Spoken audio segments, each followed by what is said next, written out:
Muito bem, aqui voltando para a segunda parte da nossa aula.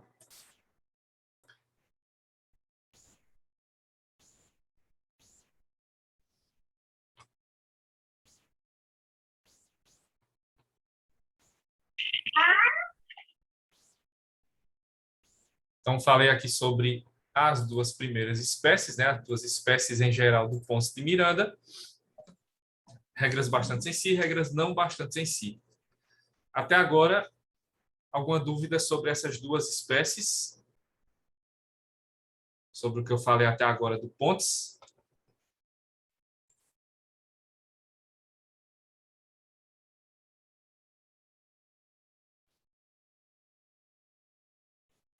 Bom, então, até aí, né, até esse momento, as duas classificações do Rui Barbosa e do Ponce de Miranda até que se confundem, até que são bem parecidas. Mas há uma diferença entre o Ponce de Miranda e o Rui Barbosa que é fundamental, que diz respeito a essa outra espécie de regras que o Ponce de Miranda identificou nas constituições brasileiras de 34 para a frente, que são as chamadas regras programáticas. Essas regras programáticas, né, elas aparecem realmente na Constituição 34, depois em 37, 46, 67 e hoje também existem na atual Constituição de 88. Isso não existia antes, lá em 1891, quando Rui Barbosa desenvolveu a sua teoria. Então, o Ponce de Miranda vai tentar encaixar essas regras programáticas numa das classificações que estão acima, como bastantes em si ou não bastantes em si. Só que a análise do Ponce de Miranda, lá dos anos 30, já era bem diferente da análise que temos até hoje aqui no Brasil, por grande parte da doutrina, em relação a esse tipo de regras. Mas antes vamos entender o que seriam as chamadas regras programáticas. As regras programáticas, como o próprio nome já diz, né, elas tratam de programas, né, de metas, e elas então tratam de objetivos fundamentais, direitos sociais e de políticas públicas. Então, as regras programáticas, elas tratam em geral de programas de Estado. E o programa de Estado é diferente de um programa de governo, certo? Por quê? Um programa de Estado, ele é feito para ser cumprido durante todo o período em que aquela Constituição estiver em vigor, independentemente de quem esteja no poder. Então, não interessa se é direita, esquerda, centro, né? PT, PSDB, PSL, sei lá qual partido. Isso não interessa. O que interessa é que as regras programáticas, os programas estabelecidos na Constituição, devem ser cumpridos por quem esteja no poder, independentemente da sua orientação ideológica ou de partido político, certo? Então, os programas de Estado, eles são muito mais amplos do que programas de governo, porque os programas de governo são programas desenvolvidos pelos candidatos na campanha. E ele, quando ganha, né, o candidato, a candidata, vai tentar cumprir aquele projeto. Mas aquele projeto serve para os seus 4 anos de mandato, 8 anos, que seja. Mas depois disso, ele vai sair do poder, ou ela, e vai dar lugar a outra pessoa. E essa outra pessoa pode vir com um novo programa de governo. Então, os programas de governo podem mudar, mas os programas de Estado não. E é aí onde entram as chamadas regras programáticas, porque elas são programas de Estado.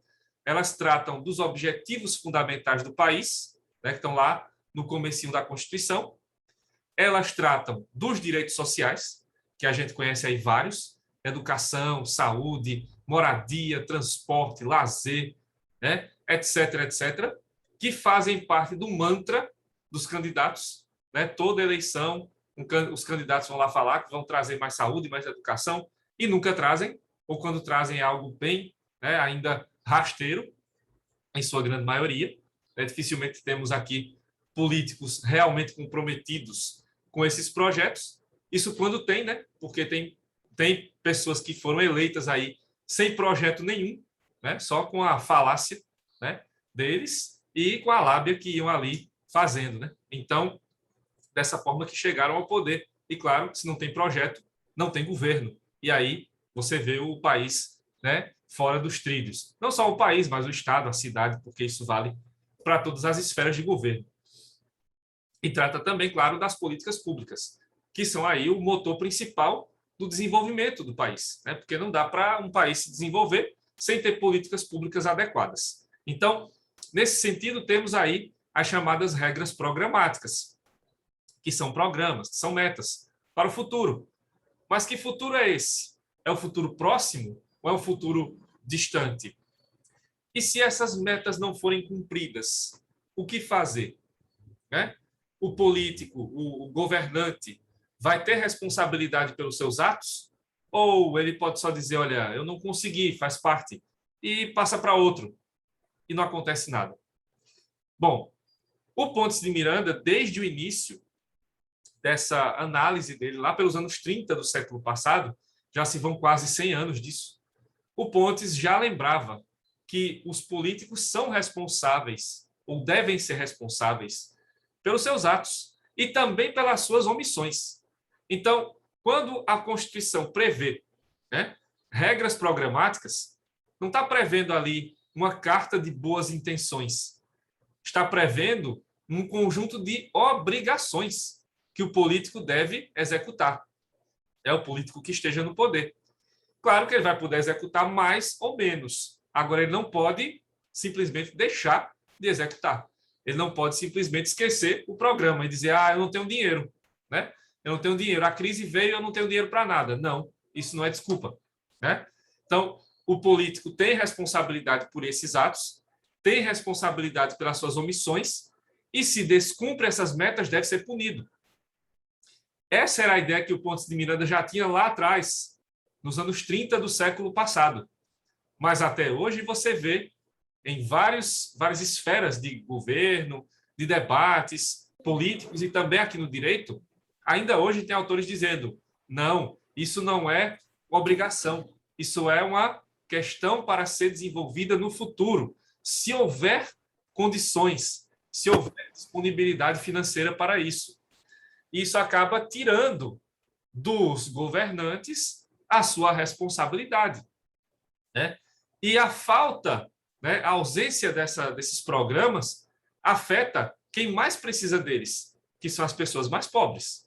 Então, em momentos de crise como esse que vivemos hoje, é cada vez mais claro, né, ou é cada vez mais clara a necessidade de que essas regras programáticas sejam aplicadas e produzam efeitos logo e não esperem por uma lei regulamentadora. Então, Pontes dizia que, em regra, né, de maneira geral, essas regras programáticas seriam não bastantes em si, mas que isso representaria obrigações. E se essas obrigações fossem urgentes, que isso fosse executado logo. Então, em alguns casos, as regras programáticas poderiam subir nessa classificação e virar bastantes em si. Basta estar lá previsto na Constituição que já está valendo. Então, isso ele falava muito em relação principalmente à educação e saúde, que seriam prioridades na época, ou as maiores prioridades da época. Mas hoje, isso poderia ser aplicado a vários direitos sociais, ou a todos eles, porque todos eles são urgentes, né? Porque todos hoje precisamos, todos nós precisamos de alimentação saudável, de lazer, de transporte, trabalho, né? Moradia, etc., além de educação e saúde e os direitos básicos dessa área. Então, as regras programáticas elas acabariam se encaixando, ora nas bastantes em si, ora nas não bastantes em si, a depender do nível de urgência que elas pudessem ou devessem ser aplicadas. E o principal aqui é que o Pontes defendia que isso era obrigação e não favor dos políticos, né? Então, se esses programas não fossem executados, né, se essas metas não fossem cumpridas, então o político que estivesse no poder, deveria ser responsabilizado por isso. E não deveria usar só a desculpa lá. Não tenho dinheiro. Né? Não deu tempo. Claro que dá tempo. 4 anos é muita coisa. Né? E 4 orçamentos. Tem dinheiro de sobra. Né? O que falta é gestão. Isso vale para todas as esferas de governo. Desde a federal, como presidente, até presidente, seus ministros, até o governo estadual, com seus secretários de governo, e o governo municipal, com seus secretários também. Então, essa ideia do Ponce de Miranda acabou, claro, como vocês já sabem, não pegando, né? Essa classificação do Pontes aqui, ela nunca foi a classificação mais usada no Brasil, justamente porque o Pontes, né, tinha essa visão que ia muito além, né, do status quo, que ia muito além da visão que sempre prevaleceu no Brasil, de que normas programáticas, regras programáticas são favores.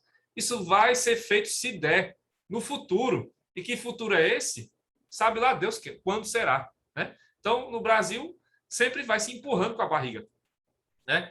E os políticos entram, saem do poder e nunca são responsabilizados. Só de uns anos para cá que a gente ouve falar, né, de vez em quando, assim, o secretário de educação do governo tal vai ser preso porque não executou a política de educação lá, né, prevista pela Constituição. Mas isso é muito raro. Basta que se coloque lá de novo no próximo orçamento, que ele vai ter uma verba maior para isso, que está tudo resolvido. E agora a gente vê no próprio governo federal o desmonte da educação, o desmonte da saúde, né? Redução de 90% das verbas da CAPES, né? Da pesquisa para o Brasil. E nada acontece, porque a desculpa é falta de dinheiro.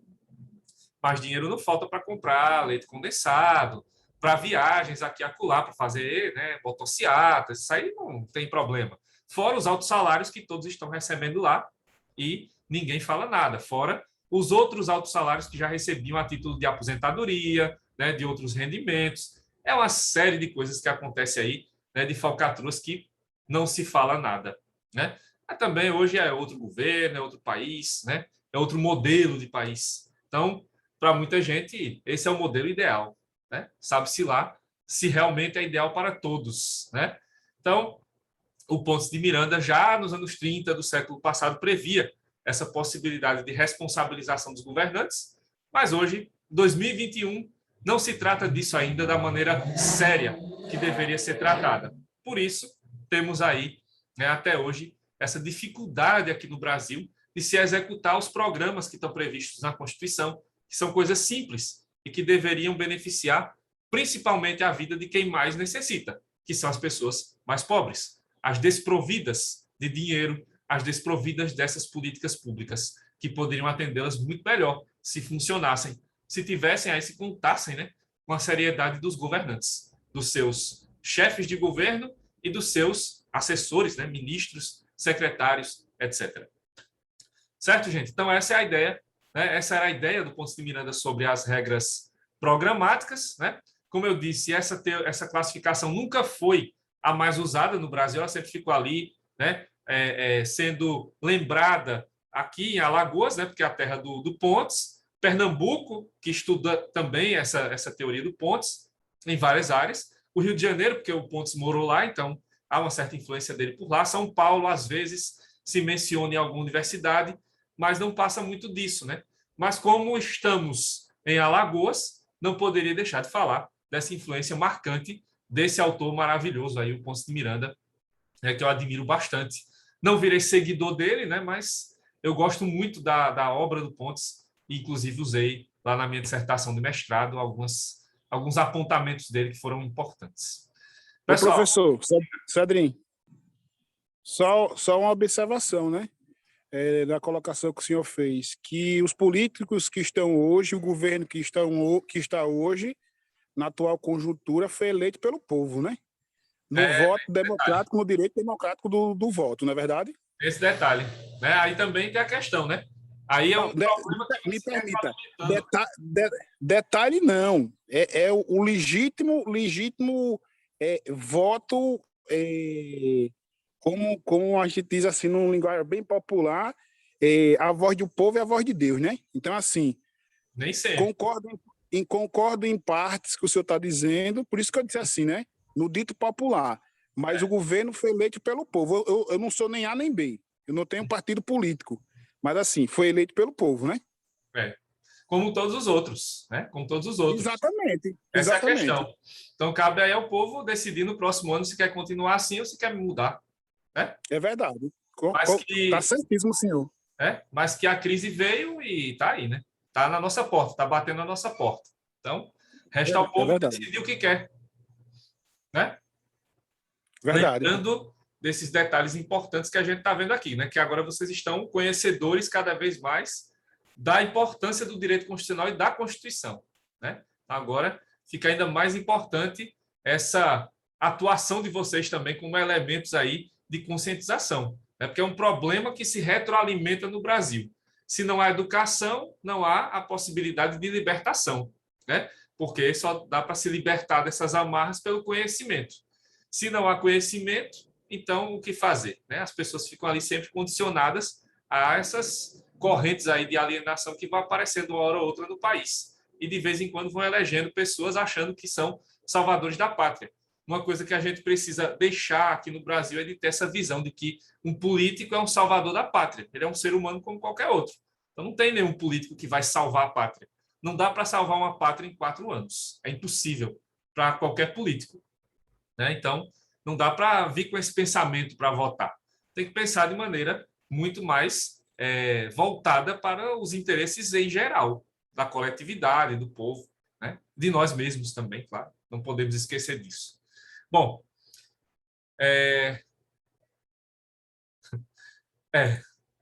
infelizmente temos esse problema, né? Mas também tem outro problema, é que as melhores pessoas geralmente não estão querendo se envolver muito com política, né? Acaba entrando para, né, aqueles que estão mais interessados em outra coisa que não a melhoria das condições do povo, né? Tem esse problema também. Pessoal, interrompendo um pouco aqui o compartilhamento, né? Deixa eu falar um pouquinho para vocês dos eventos que nós vamos ter na próxima semana, né? Já tinha falado um pouco para vocês aqui, mas agora, né, mostrando de maneira mais clara para vocês o que teremos na próxima semana, né, que é o ENICS, o Encontro de Iniciação Científica, certo? Então, na próxima semana, a gente vai ter, na verdade, 2 eventos, 3, né?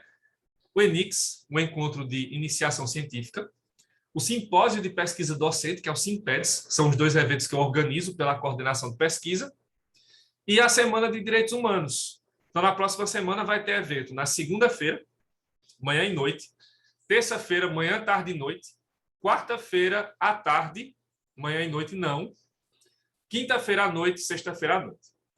Para vocês que estudam no turno da noite, o único dia na próxima semana que vai ter aula é a quarta-feira, certo? Então, segunda-feira, terça, quinta e sexta não haverá aula. Vocês não vão ter prejuízo com isso, porque esses eventos fazem parte do calendário da CEUNI. Por essa razão, já há a compensação dessa semana, né, que não tem aula, que vai, né, aparecer com outras aulas nas semanas seguintes, certo? Então, esse evento já faz parte do calendário da CEUNI e vocês estão liberados para participar. Para participar do encontro de iniciação científica, vocês têm que se inscrever, né, por essa plataforma DOIT que vocês estão vendo aí. Eu vou passar agora no chat os links, porque para cada momento vai ter um link para você se inscrever, tá certo? Então, vai ter lá, dia 18 de outubro, manhã, aí você vai lá e se inscreve. 18 de outubro, noite, você vai lá e se inscreve. 19 de outubro, manhã, vai ter outro link. 19 de outubro, noite, outro link. Isso do ENICS. Simpósio de Pesquisa Docente, vai ter outro link só para ele. E os mini cursos que serão oferecidos também, tem um link para cada um. Então, vou colocar aqui na ordem para vocês esses links, tá certo?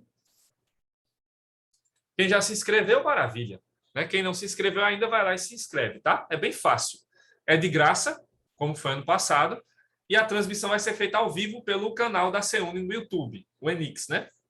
Já o simpósio de pesquisa docente vai ser no canal do Circuito Urbano, porque esse é um evento vinculado à ONU, né, ao ONU Habitat, certo? Então, já mandei aí o primeiro link da manhã do dia 18. Agora o segundo link do dia 18 à noite. O terceiro link do dia 19, manhã. O quarto link do dia 19, noite. Vocês aproveitam nesses links, né? Vocês vão ter lá a programação, já vão vendo o que é que vai rolar nesses eventos, tá? Aqui a programação do simpósio de pesquisa docente. E agora eu vou passar para vocês a programação dos minicursos, que vão acontecer na terça-feira e na quarta-feira à tarde, certo? Os minicursos, eles têm geralmente duração de 2 horas. E eles contam como atividade de extensão, certo? Aí são 3 minicursos. O primeiro é o Direito Constitucional dos Povos Indígenas no Brasil. O segundo é o Diplomacia Científica e Tecnológica. Isso na terça-feira à tarde. E o terceiro é os direitos roubados dos cidadãos no crime dos bairros em afundamento em Maceió. Certo? Então, são esses os eventos que a gente vai ter na próxima semana ligados à coordenação de pesquisa. Em breve, vocês vão receber lá pelo WhatsApp e tal, a divulgação da Semana de Direitos Humanos, que é da coordenação de direito, certo? Do ENIX, a gente tem aqui sempre a emissão de certificados, certo? Para cada evento desses aí que vocês participarem, do ENIX, 18 de outubro, manhã, noite. 19 de outubro, manhã, noite. Vocês ganham um certificado de 5 horas pela participação na área da pesquisa. No simpósio de pesquisa docente, que vai ser na quarta-feira, de 2 às 4 da tarde, vocês vão ganhar 2 horas de certificado de pesquisa. E nesses minicursos, que também duram 2 horas, na terça ou na quarta à tarde, vocês vão receber certificado de 2 horas de extensão. Para isso, você tem que estar inscrito ou inscrita em cada um desses eventos, como eu falei aí, né? Mandei os links todos. E, durante o evento, lembrem que vai passar no chat do YouTube o link para a lista de presença. Vocês vão lá e assinam a lista, que vai ser muito simples, é só colocar o nome e o período, tá? Só isso. Então, fazendo isso, vocês estão ali com a garantia de que vão receber os certificados. Então, tem que se inscrever no evento, vocês vão receber e-mail de confirmação pelo DOIT e, no dia, assina lá a lista de presença, tá? Além disso, lembrando a vocês, eu vou também solicitar relatórios, tá certo? E aí serão 2 atividades valendo para a segunda prova agora. Um relatório sobre o ENIX, esse evento aí, o simpósio de pesquisa docente, ou os minicursos, e o outro relatório vai ser sobre a Semana de Direitos Humanos. E aí vocês vão escolher qual é desses eventos aí, né, o momento que você vai fazer o relatório. Então, não é para fazer do evento inteiro. Você vai fazer o relatório, por exemplo, escolhe lá, dia 18 de outubro, manhã, ENIX. Vou assistir esse evento aí que eu tenho disponibilidade, né? Esse pedacinho do ENIX. Então, você assiste lá e vai fazer o relatório sobre tudo o que aconteceu na manhã daquele dia 18 de outubro, tá? Pode ser também, no caso, o simpósio de pesquisa docente. Então, vai lá e assiste o simpósio. E aí, anota tudo o que aconteceu ali no simpósio e depois vê lá o minicurso que vai ter na quarta-feira à tarde. Então, é a quarta-feira à tarde inteira que você assiste ali e vai fazendo o relatório. Escolheu fazer os minicursos da terça à tarde. Então, vai lá, assiste os 2 minicursos e faz um relatório sobre eles. Na Semana de Direitos Humanos, como eu disse, vai ter evento na quinta e na sexta à noite. Aí você vai escolher ou a quinta-feira à noite ou a sexta-feira à noite para fazer o relatório sobre aquela noite toda, certo? Lembrando que vai ter essa transmissão ao vivo e depois esse evento fica gravado. Então, você pode ir lá de novo e assistir quantas vezes quiser para pegar algum detalhe que faltar. A entrega vai ser, depois eu marco, né, a data de entrega, mas o modelo é aquele mesmo que vocês fizeram lá daquele evento do minicurso Revolução da Internet, certo? Osana levantou a mão aí, diga. Não, professor, você já esclareceu, eu ia só perguntar a questão do modelo. Obrigada, viu? Tá bom, de nada. Igualzinho, tá? Mesmo modelo dos relatórios lá, do relatório, né, da primeira prova. Lembrando que ENIX e Semana de Direitos Humanos são eventos obrigatórios. Então, não vai ter segunda chance, né? Porque quem faltou lá o minicurso Revolução da Internet, eu dei outra chance. Aqui, não. Vocês vão ter várias oportunidades, né? No ENIX vai ter 4 momentos, né? 2 manhãs e 2 noites, segunda e terça. Vai ter o simpósio de pesquisa docente, vai ter minicursos, então não tem desculpa. Na semana de direitos humanos, 2 noites. E aí tem os horários que vocês já teriam aula. Então, não tem desculpa. Se você não assistir, não vai ter segunda chance. Então, é realmente a forma de incentivar vocês a participarem. E também eu deixo livre aí para vocês escolherem qual parte do evento que vocês vão assistir para fazer o relatório. Tá certo? Então, fiquem à vontade para escolher. Lembrando que é um relatório da Semana de Direitos Humanos, né, que é o evento lá quinta e sexta à noite, e um relatório do ENIX. Né? Pode ser segunda, terça, manhã e noite, ou manhã, tarde e noite na terça. Né? Escolhe lá um dos horários, e na quarta-feira só à tarde. E aí, mais uma vez, lembrando que aula na próxima semana só na quarta-feira, que não vai ter evento nem de manhã, nem de noite. Mas segunda, terça, quinta e sexta, evento. Então, vão lá e assistem no YouTube, tá? Os links vão ser disponibilizados no site que você se inscreveu lá, né, na inscrição. Nesses links aí de inscrições, vai aparecer no dia o link que você vai entrar no YouTube. Mas se você quiser adiantar, para receber notificações, você já segue o canal da CEUNE no YouTube e também, no caso do simpósio, pode seguir o canal Circuito Urbano, que é o canal que vai transmitir o simpósio de pesquisa docente. Tá certo? Vocês também podem fazer isso para ir adiantando lá também as notificações, porque eles vão mandando essas notificações com antecedência por lá. Certo? Alguma dúvida aí, pessoal, sobre ENIX, sobre Semana de Direitos Humanos? O professor Cedrinho, Diga. o da CEUNA eu já sigo. O senhor pode disponibilizar aqui o do outro que o senhor acabou de falar, porque eu já vou me inscrever e já fico seguindo também, por gentileza. Deixa eu ver se eu acho aquele, tá? Só um minutinho.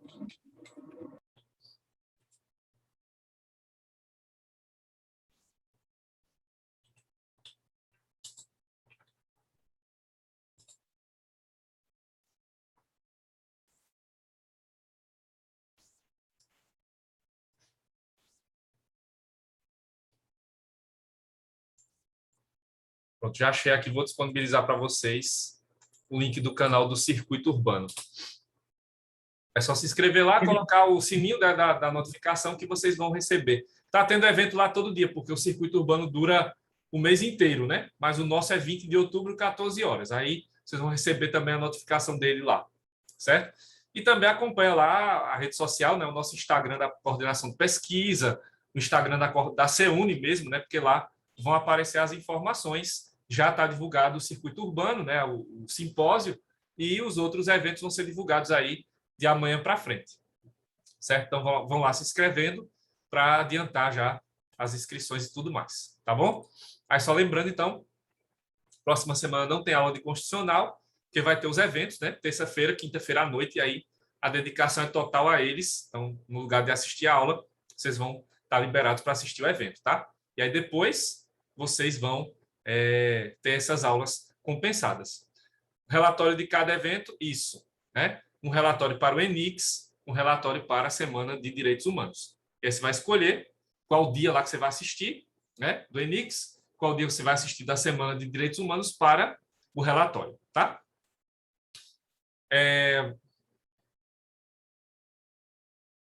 Nenhuma matéria, só vai ter aula na quarta-feira, como eu disse. Dizendo e repetindo mais uma vez, só tem aula na próxima semana, na quarta-feira.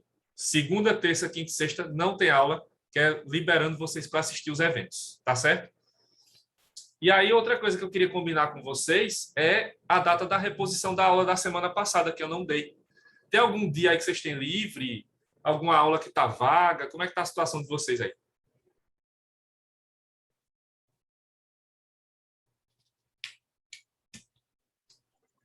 Na sexta-feira ninguém tem aula.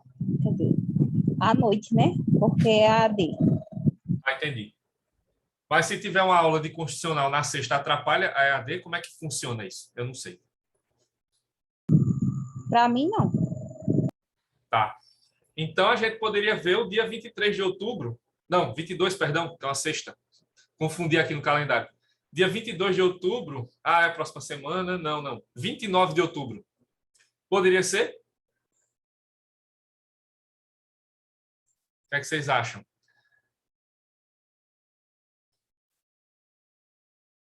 E o horário? Pode ser o primeiro horário?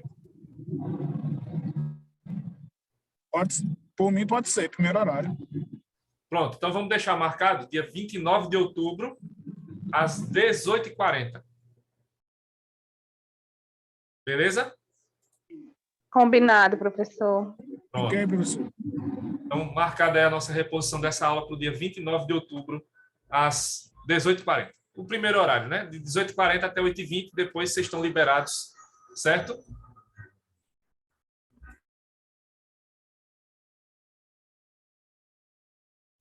Então é isso. Então, combinada aí a reposição da aula. Dados os informes, vamos retomar aqui a aula. Falei já do pontos. Então, a gente parte para a terceira classificação, que é a classificação do José Afonso da Silva. Já falei dele aqui em outros momentos, né?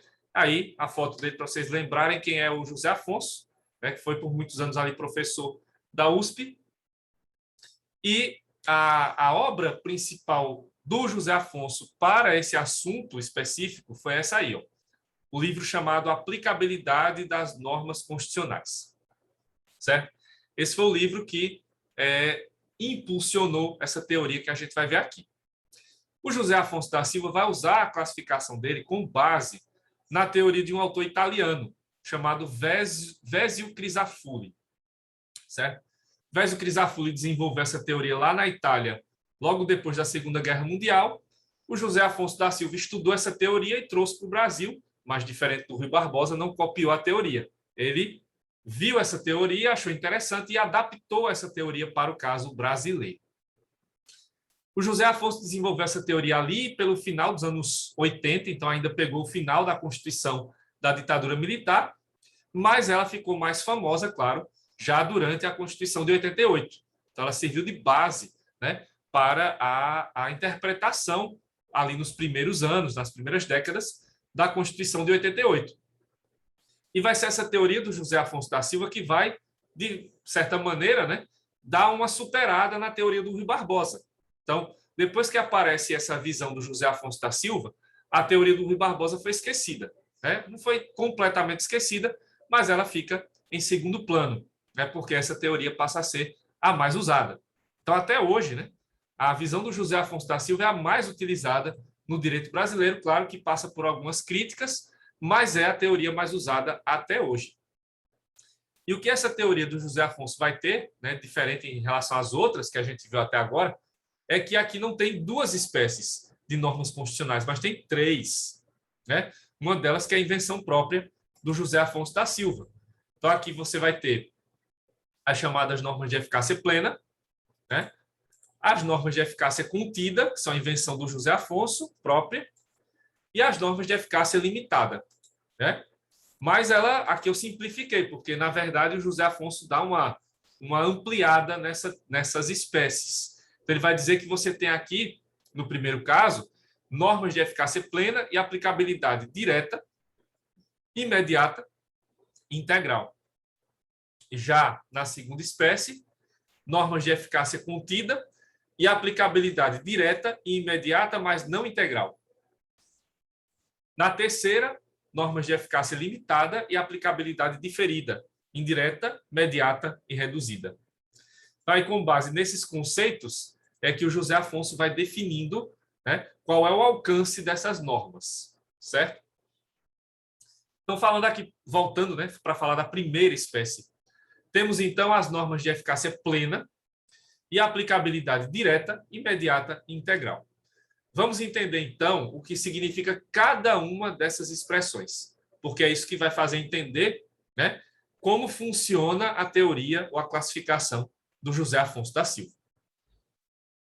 Então, primeiro, quando o José Afonso menciona as normas de eficácia plena, ele quer dizer que essas normas são completas, certo? Normas de eficácia plena estão no mais alto nível, elas são completas, elas não precisam de regulamentação. Parece algo que vocês já viram hoje, né? As normas autoexecutáveis do Rui Barbosa e as regras bastante em si mesmas do Pontes de Miranda. Repetiu, sim, né? A ideia é a mesma. Então, as normas de eficácia plena são normas completas, né? E não vão precisar de lei regulamentadora. Do mesmo jeito lá da primeira espécie do Rui Barbosa, do mesmo jeito da primeira espécie do Pontes de Miranda. Agora, o José Afonso fala sobre eficácia e também sobre aplicabilidade. E aí que é preciso especificar um pouquinho mais esses conceitos, porque aparece aplicabilidade direta, aplicabilidade imediata e aplicabilidade integral. Então, o que significa cada uma dessas palavras? Começando pela direta, né? Aplicabilidade direta. Quando José Afonso se refere à aplicabilidade direta, ele quer dizer que esse tipo de norma já pode ser aplicada desde o início da sua vigência, certo? Então, por exemplo, se essa norma entrou em vigor junto com a Constituição em 5 de outubro de 88, então, desde o dia 5 de outubro de 88, que essa norma já pode ser aplicada, porque a sua aplicabilidade é direta, desde o início da sua vigência, certo? Aplicabilidade imediata, então, perdão, fiz uma inversão aqui. Na verdade, isso que eu falei agora, né, do início da sua vigência, é a imediata, tá? Então, recapitulando, aplicabilidade, confundi aqui os conceitos. A aplicabilidade imediata representa, então, a possibilidade de aplicação da norma desde o início da sua vigência. A direta, aí sim, agora falando certo, né? A aplicabilidade direta vai representar a possibilidade de aplicação dessa norma independentemente da existência de lei, porque ela não precisa de lei regulamentadora, né? Então, se ela não precisa de lei regulamentadora, ela não precisa de intermediários. Então, ela já pode ser aplicada diretamente àquelas situações, certo? E aí, a imediata, que é essa que eu falei, confundindo aí, mas agora retificando, né? A imediata é aquela que vai ser aplicada, ou pode ser aplicada, desde o início da sua vigência. E a aplicabilidade integral representa, então, essa possibilidade de aplicação total da norma. Então, se ela não precisa de lei, você vai poder aplicá-la aqui totalmente, né? Sem nenhuma limitação, sem nenhuma outra, né? Sem nenhum obstáculo. Então, a aplicação dessa norma, a possibilidade de aplicação dela é integral, justamente por ser uma norma completa. Então, aí nós temos essa definição. Só para deixar claro mais uma vez, quando se fala da aplicabilidade direta, independentemente de lei regulamentadora, ou seja, se aplica a norma constitucional diretamente, sem intermediários, imediata desde o início da sua vigência, integral, aplica-se em sua totalidade, sem nenhuma limitação, sem nenhum obstáculo. E aí eu já posso começar a usar exemplos da nossa Constituição, que vocês vão poder dar uma olhada em casa já, agora no final de semana, né? Revisando o assunto.